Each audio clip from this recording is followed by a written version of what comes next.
Greetings everyone, hey, how you doing? It's Matt Sella. Today, we are reviewing the ever so anticipated series finale for DuckTales, specifically Season 3, Episode 22, dubbed The Last Adventure. And of course, talking about the final episode, joined with me a good friend of mine who's the whole reason why I've been reviewing the show is thanks to a buddy of mine, that being good old Marcello, aka Marc, via Satellite Radio. How you doing out there, Marc? Are you excited to talk about this very last episode? I'm excited. I'm heartbroken. Hard to believe it started all the way in 2017, a different time, a different world, a different YouTube channel even. But here we are, and I can't believe it. What a ride. What a rush. What a crowd. But of course, Marc, and I've been so happy to check out this series, especially within the last 4 years. It has been a welcome distraction from the horrors of the world around us. In so many amazing ways, yes. And for that, I am grateful. But without further ado, I say, Marc, let's start talking about this episode by kicking it off with this general synopsis for the series finale episode. Well, by all means, Matt, please do. Of course. So, The Last Adventure, what's it all about? Why the Duck family are gung-ho on finding out where Fowl's secret base is, and so Marc's on a journey to try to intercept them, only to find that it has been completely vacated except two twins, known as May and June. And so we're brought back to McDuck Manor to uncover any secrets regarding Fowl. And so the 66-minute long episode rolls from there, leading to many twists and turns and revelations of characters we least suspected. Marc, the viewers don't know this, but I've struggled to do all this synopsis doohickeyness. Please, take the mic from me and tell the folks, what were your major takeaways from this episode? What were some cool Easter eggs? What did you like? What didn't you like? The works.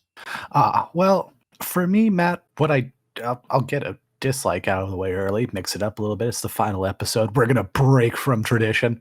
I suppose it was, well, it's rather cliche, but I disliked that it ended. It's hard to believe 3 seasons came and went so quickly. That was one right off the bat that I disliked. But I'll give you something I did like. They did it. They teased me with the cork board and the red string and the photo in the dead people zone.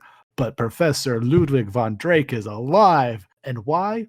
Not because of some convoluted, magic, cursed, amulet, whatever, doohickey like they've done before on the show. No, he was just so busy being a captive to Bradford's evil plans, he just never got around to dying. It's beautiful. It's genius. It's funny. I loved it. He's back. Oh, it was great. And that's certainly a trick I'm sure a lot of people would love to know about.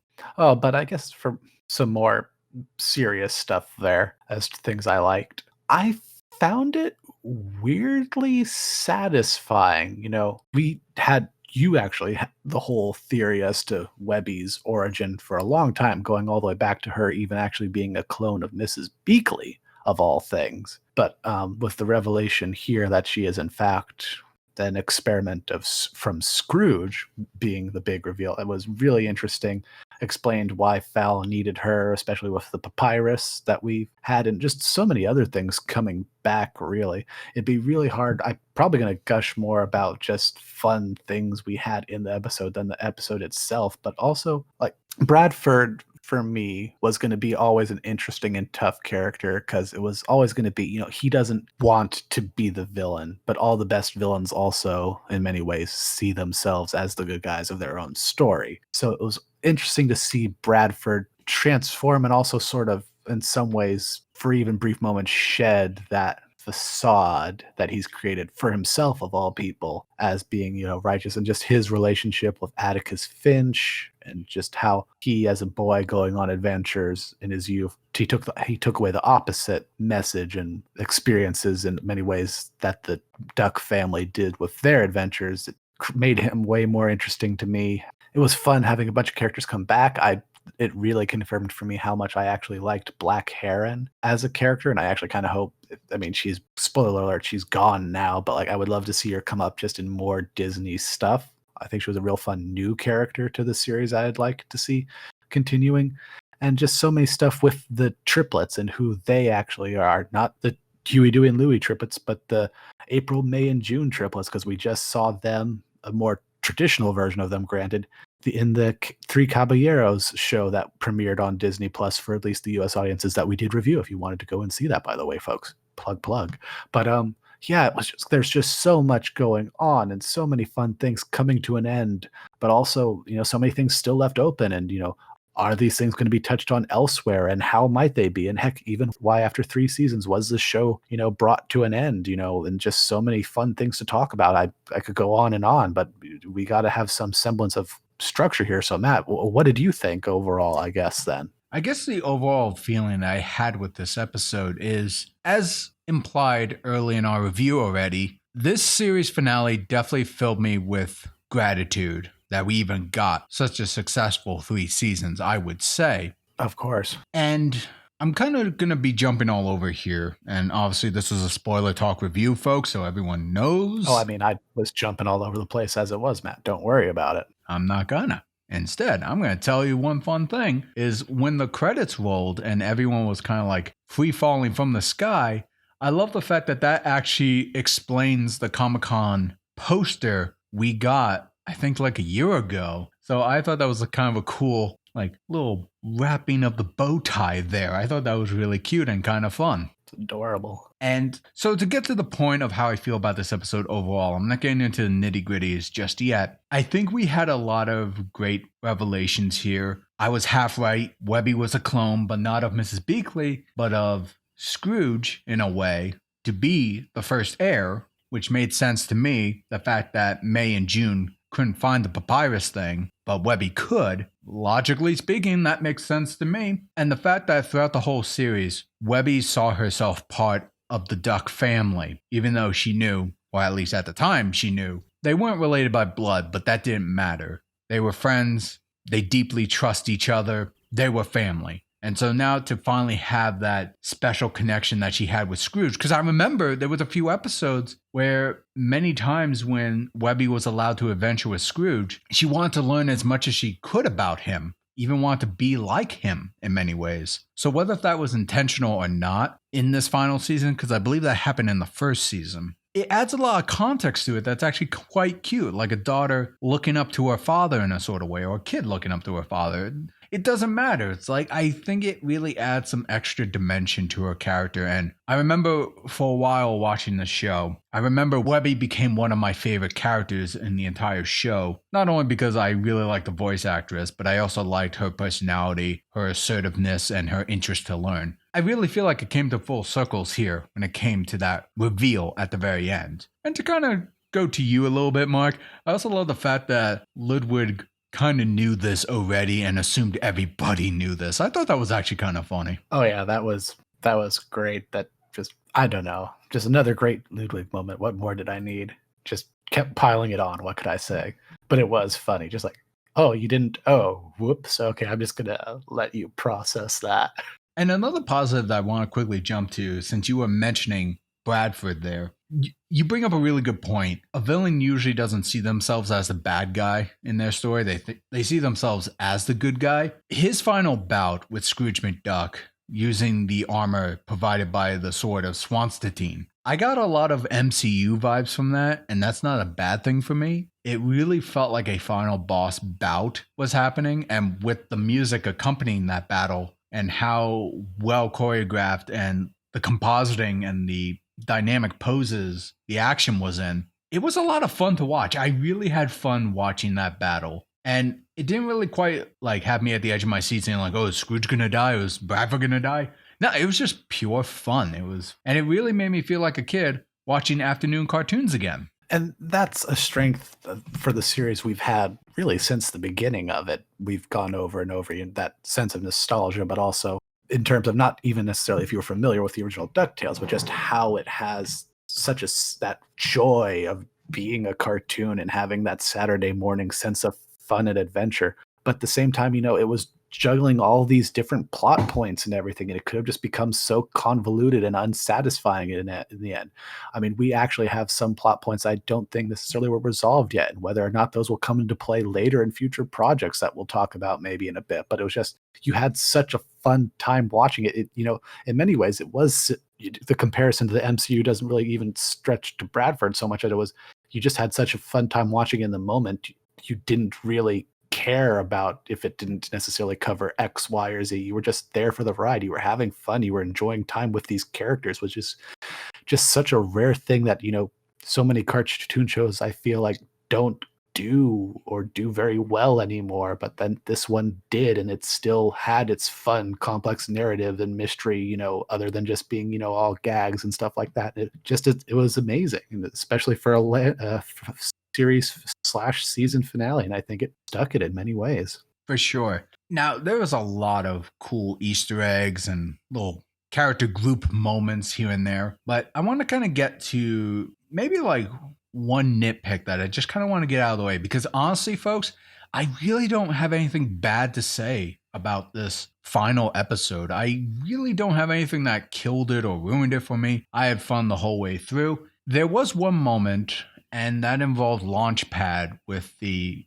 Fenton and Darkwing Duck group that was going on. I believe he was fighting Steelbeak, and Steelbeak revealed the enslaved other villains to help fight on his behalf moment. When it was pretty much up to Launchpad to be the only one fighting these group of enemies, when he kept getting knocked down, coming back up a little bit, but then being knocked down once more, I was half expecting a full circle to that one Darkwing Duck episode when they were filming a movie for it before Drake Mallard fully embraced the Darkwing Duck character in their real universe. I remember one of the themes in that episode was a whole idea where it's like, no matter how much they push you down, you keep getting up and be a hero to inspire others. I was half expecting Launchpad to kind of go into that, but instead the episode went in a slightly different direction where Launchpad felt defeated because he felt he wasn't a hero compared to all the other cast members who normally go on adventures, or more specifically, Gizmo Duck and Darkwing Duck. And it took both of them, as well as a few other characters who revealed themselves in prison, saying, "No, Launchpad, you are a hero just like all of us." I wish that had more weight to it, because I feel like I echoed the feeling that you brought up in one review recently, Mark, where because of the hiatus, it felt so long since we had a Scrooge episode that it felt a little strange. In Launchpad's case, I especially felt like that because it really did feel like it's been a while since we had Launchpad as one of the cast members in an episode. So the whole like Launchpad not feeling like a hero thing kind of felt like it came out of nowhere for me a little bit. But I'm sure if I binged the series, it would have felt more earned, or it would have felt more warranted. I don't know. Did you have any thoughts on that, Mark?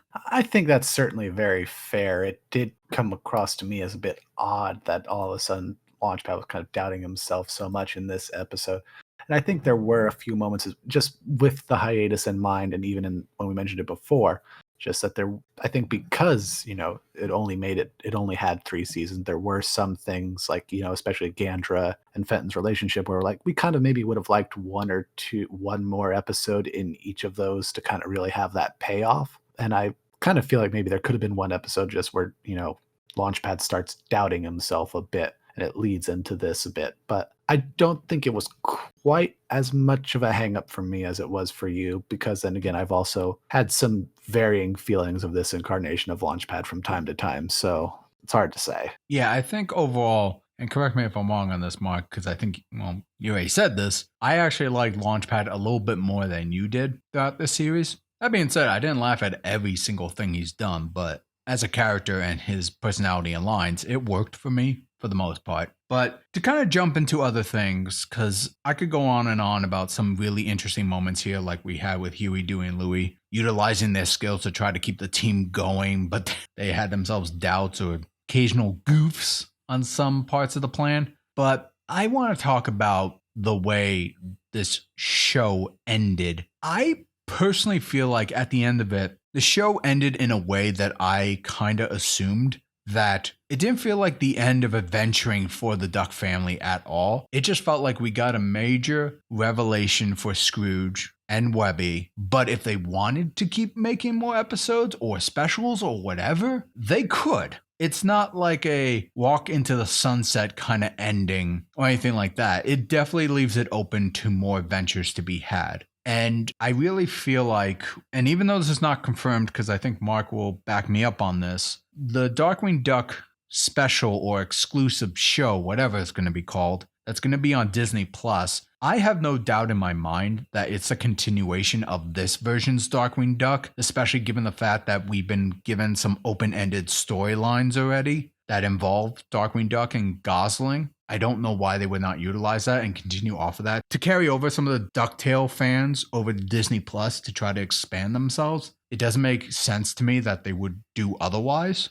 I feel like, given the circumstances, if that Darkwing Duck, who would be part of the DuckTales universe, does really well on Disney Plus, I could see maybe this is not the last time we will see the DuckTales family. I feel like we might get ourselves some cameos, guest appearances, or what I'm more hopeful for, TV-size movie specials on Disney Plus featuring the DuckTales crew kind of going on a standalone adventure. I really feel like we have a good chance of something like that happening in the future, and it would still make sense with the series itself, but not directly tied to any specific arc or what have you that came from this series. What are your thoughts on that, Mark? And also, let the folks know, well, there was a very specific business practice when it comes to entertainment that you brought up to me on why the show only got 3 seasons. Right. Now, first off, we'll start at the beginning there with not the 3 seasons stuff, but the Darkwing Duck connection to the Disney Plus series. We do know Darkwing Duck is getting an exclusive series on Disney Plus. The only thing is, while I agree with Matt, I think it makes too much sense for them to, if it'd be crazy for them to not have it connected to this version, just because of how much work has already been put into it. And then you could just, move one audience from one platform to another, especially since you want to grow that platform, and the platform that the audience is currently on is, kind of a dying medium, standard television in many senses. There is technically no official word that the Darkwing Duck Disney Plus series is connected to this one. Officially, it makes too much sense for it to be, but in managing fan expectations, there's nothing confirmed yet. Though, especially with the series finale now happening, it wouldn't surprise me if they did then announce that now, riding the hype of this finale anytime soon. But who knows? We just don't know for sure at the time of this recording. Just want to make that very clear. Absolutely. Again, another thing, I'm not entirely clued into the goings of television production as I would like to be, but especially now as we're moving more and more towards a streaming world and platform, it is my understanding from some reliable sources that after the 3rd season of a series, basically everyone in the production, or at least the cast at the very least, is essentially able to and renegotiate their fees and get more money for their work. Rightfully so in many ways, of course. I'm not dismissing that. But that is a recurring reason as to why so many shows are cut at 3 seasons, even when they're successful, is because it just becomes so much more expensive to make. Like, even, God, The Simpsons are like on what, season 30? You don't even want to know how expensive an episode of The Simpsons is to make. It's ridiculous. But, and again, rightfully so, talented people working on it, but just, I wouldn't be surprised if it was very much a money thing, if it also wasn't just because, they are moving focuses towards streaming as opposed to TV, if they just maybe thought that TV was it was just easier to cut, not that they had losses on this show as far as I can tell, but just, cut the ties now and then just really keep throwing things to streaming, which, if it is connected, would make a lot of sense with Darkwing Duck. There's nothing to say there can't be specials and all that stuff, but also keeping in mind that with a series being more expensive to produce, this cast wasn't entirely, composed of your typical voice acting group. There were a lot of people who were, more wide known, shall we say, big name mainstream celebrities voicing these characters, and not just like side characters, like characters who are in the show regularly, episode after episode, like David Tennant alone as Scrooge McDuck. So, I mean, it was already probably a fairly expensive production on its cast alone, so it's hard to say, where that would have been after season 3 and stuff. So there is that stuff to keep in mind. That's a little interesting thing I found, and I just thought was interesting to share in regards to the why it may have ended at season 3, because we were also, I think, shocked at it ending at season 3 because it was such a fun, exciting, new, old, great reboot of a thing where so many other reboots have failed, and it was so universally praised in many ways, even people who detracted it for the change in art style at the beginning, really were won over by it overall, I think, at the end of the day. And that's kind of why, if at the end of season 3 here, you're sitting here going, well, why? That maybe is a little bit of a peek behind the curtain. Unconfirmed by any means, but just, an educated guess based on what we know. And to kind of add to that evidence, and again, this is all speculation, I'm not confirming this. Some of the animated shows on Netflix really go as far as season 3 as well. Maybe there'll be a season 4, but usually after that, no, that's it. And Netflix is done with that series. So I think there is some water in that barrel you are presenting here, Mark. I think there is some truth to that. It's just a humble theory, but I do think my barrel's holding water at the very least, if my theory isn't, so to speak. But I mean, just getting back to the review and everything, it was really cool to see the characters, at least an interpretation of the characters, April, May, and June, be in DuckTales. Especially, I thought maybe it would have been cool, but especially since we just had them in a more traditional sense with the Three Caballeros show, it was just crazy to have them, be a thing. And just, God, there was so much cool stuff. Of like Manny the headless man horse was all along a way for them to have the Gargoyles show get referenced in here. There was a Sebastian the Crab animatronic that was blue at Fun Zones that kind of references the fact that there was a Little Mermaid show that was sort of kind of part of the Disney Saturday morning sort of group of things, along with an Aladdin show, which I don't quite think we got a reference to, but still, it was just like, God, it was a production that set out to be the best DuckTales it could be, not trying to be something that it wasn't. Because I think we've had a lot of reboots where it's clear that the showrunners behind it kind of wanted to do something else, but needed it to be dressed up as a reboot, probably just to get approved by the powers that be at a studio.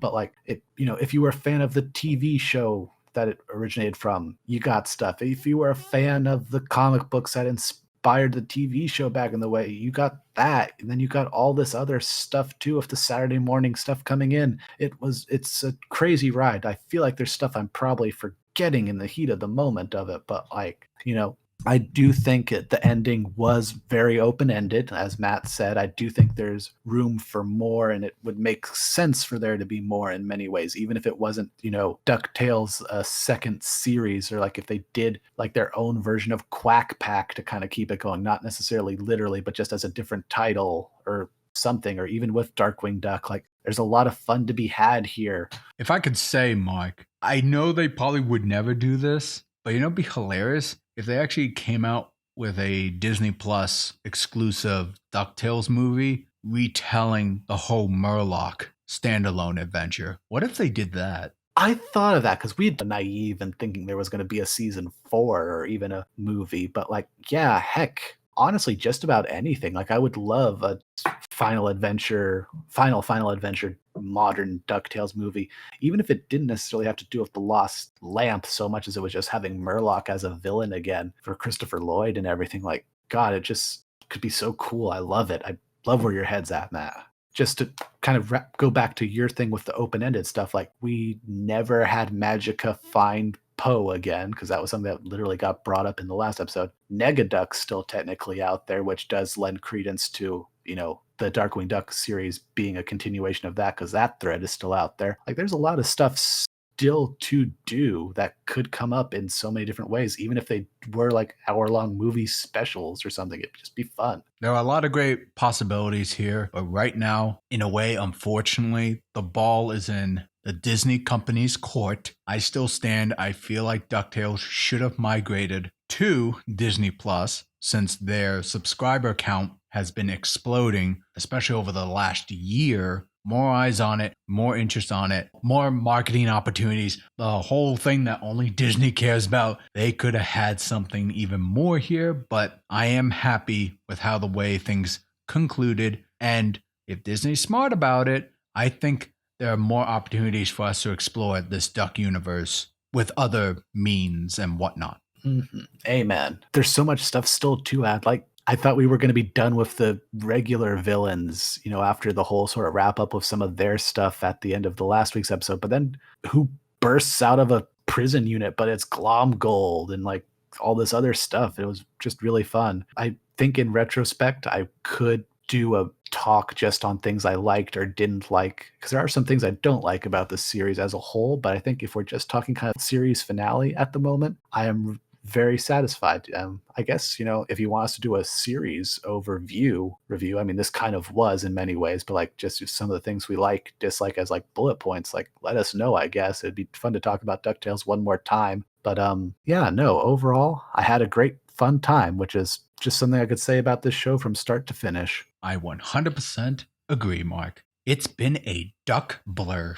Do, do, do. You're so thrilled with how the show ended up. But I want to jump to you guys real quick, because this is a discussion amongst fans here. We want to hear from you folks. What were your thoughts on the series finale of DuckTales, The Last Adventure? What were some of your favorite moments? What parts didn't work for you? What were your favorite callbacks, arcs? What did you think of the revelation that Webby is in fact the daughter to Scrooge McDuck? Via weird cloning mumbo jumbo. Let us know in the comment section below. Now, before we conclude here, folks, because this is a long review and I'm trying to keep it as short as I can, what's next for Mark and I to check out? Well, we've been suggested quite a few things that are under the Disney banner. Feel free to let us know in the comment section below. But one of the common requests that we've been getting, I believe, Mark, is Amphibia. Mm-hmm. And I don't know if season 2 is currently active or not, but I do know for a fact that all of season 1 is on Disney Plus. So I am able to binge watch that and catch up. Mark, have you seen that show already, at least season 1? I've seen bits and pieces of it, so I don't think we would do an episode by episode review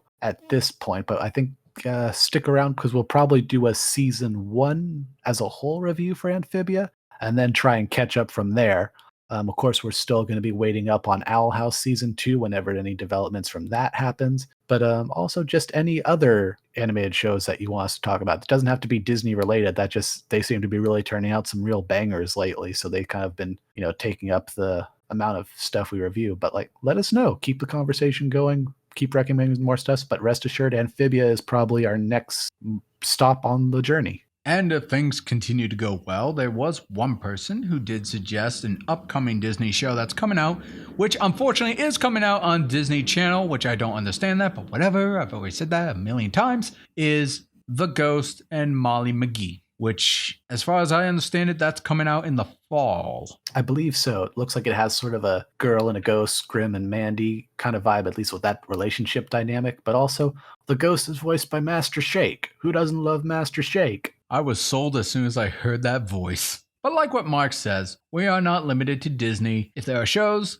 on Netflix or maybe Hulu that you want us to check out, please let us know. I do know Animaniacs has been greenlit for a multitude of seasons on Hulu, which I was a little surprised by that, Mark. I thought they'd migrate over later to HBO Max, but whatever. My only guess would be that Hulu, as the ones essentially, I don't know exactly how it's working, but I imagine in the case of it, unless it got canceled, I imagine Hulu at least has first right of refusal or something. That's fair. Because I do know the Tiny Toons reboot that's coming is going straight to HBO Max. I mean, heck, we'll probably look at that too. So stick around. For that, we probably will too. As far as the other Netflix shows that we kind of need to catch up on, I think the hype kind of died down on that. So I think Mark and I, or maybe more specifically me, we'll end up watching some of the seasons of things like Kipo and whatnot on our own terms. And if people want us to talk about it, maybe we'll do a mashup video of things that we watched. I don't know. What are your thoughts on that, Mark?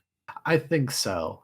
You got the Carmen Sandiego review out, which was, I think, good fun. I know that was a lot of fun for people on Netflix. But yeah, just keep around. As long as there is animation, as long as there is fun, we'll be there. For sure. Even though this YouTube stuff is not my main job, it's a hobby. I enjoy it, and I'll do what I can. Keep an eye out for Matt's animation, folks. They're always fun. Absolutely. Well, you heard our opinion, but now we want to hear yours. Usual closer, let us know in the comment section below. What did you think of this series finale? Did you like it? Did you not like it? Share your thoughts. Join the conversation. Be sure to leave a like, share, subscribe, ring that bell to be notified when new videos drop. And if you want to support me directly, consider going to my Patreon. Watch me stream animation and art on my Twitch channel. Or do a one-time donation at my Streamlabs. All links in the description below. This is Matt Sella. This is Mark. Thanking you all for tuning in. Woo.